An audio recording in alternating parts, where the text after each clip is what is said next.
અમદાવાદમાં જે ગુરુવારે બપોરના સમયે પ્લેન ક્રેશની દુર્ઘટના બની હતી ને એક પ્રચંડ વિસ્ફોટ થાય છે ને જે વિકરાળ આગ સ્વરૂપ ધારણ કરી લે છે, ત્યારબાદ સૌપ્રથમ નરોડા ફાયર વિભાગને આ ઘટનાની જાણ થાય છે ને નરોડા ફાયર વિભાગના જવાનો છે તે આ ઘટના સ્થળ ઉપર પહોંચે છે।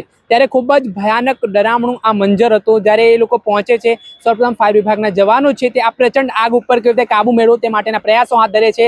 ગજરાજ સહિતના જે ફાયર વિભાગના સાધનો છે તે અહીંયા ફાયર બ્રિગેડના અહીંયા પહોંચે છે સ્પોટ ઉપર ને તો પાણીનો મારો ચલાવવાની શરૂઆત કરે છે। અંદાજિત સમગ્ર અમદાવાદની જેટલી ફાયર વિભાગની ટીમો છે તે ઘટના સ્થળ ઉપર તૈનાત થઈ જાય છે અને આ જે રેસ્ક્યુ ઓપરેશન કેવી રીતે ચાલ્યું છે, ફાયર વિભાગના જવાનોએ જીવના જોખમે કેવી રીતે કામગીરી કરી છે, કેવી રીતે તેમણે રેસ્ક્યુ ઓપરેશન ચલાવ્યું છે અને કેટલા લોકોને જીવતા બચાવ્યા છે, તે તમામ મામલાને લઈને ફાયર વિભાગના જે અધિકારી છે તે શું કહી રહ્યા છે તે સાંભળી લો। અમને કંટ્રોલમાંથી કોલ મળ્યા પછી અમારા નરોડા ફાયર સ્ટેશનથી 4 ગાડી અહીંયા છોડવામાં આવી, એમ્બ્યુલન્સ, ગજરાજ વોટર ટેન્કર તેમજ ઇમરજન્સી ટેન્ડર રેસ્ક્યુ વાહન। અમે સ્થળ ઉપર આવ્યા ત્યારે આગ ચાલુ હતી અને અમારા ગજરાજ અને વોટર ટેન્કરની લાઈનો ખોલી અને અમે જે આગ ચાલુ હતી ત્યાં અમે પાણીનો મારો કર્યો, તેમજ જે સિવિલ હોસ્પિટલના ક્વાર્ટર્સમાં લોકો ફસાયેલા હતા એમને ઉતાર્યા, તેમજ જે ડેડ બોડી જે ક્રેશમાં જે લોકો મૃત્યુ પામેલા હતા એમને પેચર વડે એમને લઈ અમારા સ્ટાફે તેમને એમ્બ્યુલન્સ મારફતે તેમને સિવિલ હોસ્પિટલ ખસેડવામાં આવેલા। સર, તમે પહોંચ્યા, આગ કેટલી વિકરાળ હતી ને સૌપ્રથમ માણસ જ્યારે ક્રેશ થયો પ્લેન ત્યારે કોઈ જીવતા સળગતા હોય એવી સ્થિતિ જોવા મળી હોય કે પછી બધા જ ઓન ધ સ્પોટ મરી ગયા હતા, કેવી શું માહોલ હતો? અમે અહીંયા પહોંચ્યા ત્યારે બોડી જોયેલી, બધી જલી સળગેલી અને કોઈ ઓળખાય એવી નથી અને કદાચ કોઈ જીવિત તો નહોતું જ અને એમને એમ્બ્યુલન્સ મારફતે પછી સિવિલમાં લઈ ગયેલા।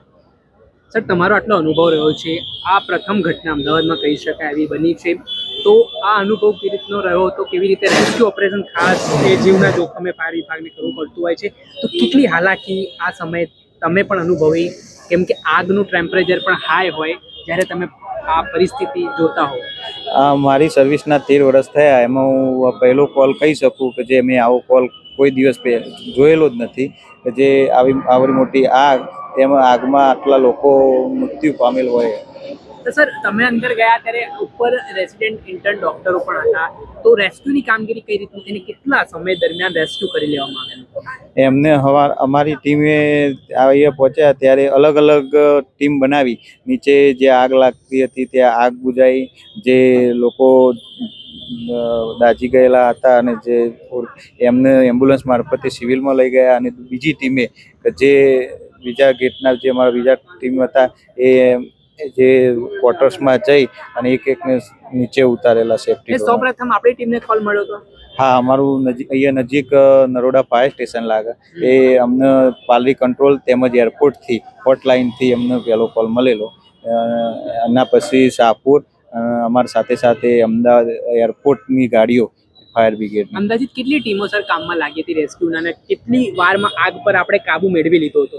અમારા અમદાવાદ ફાયર બ્રિગેડને તમામ ફાયર સ્ટેશનના તમામ ઓફિસરો, તમામ જવાનો તેમજ Vadodara, Surat, Mansa fire brigade, totally fire brigade અમારી મદદમાં આવેલા। કેટલા ટેમ્પરેચર હશે આગનું આમ અંદાજિત કહી શકીએ? અંદાજિત તો એવું કહી ના શકાય, પણ બહુ ભયાનક આગ હતી।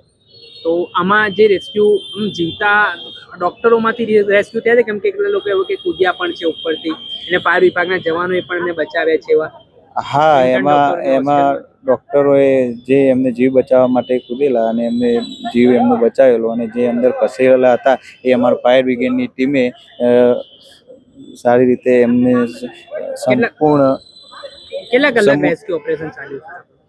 એવું અમે 1:43 અમે અહીંયા કોલની સ્થળ ઉપર આવેલા અને રાત્રે 1 વાગ્યાની આજુબાજુ હવે ઘરે ગયેલા।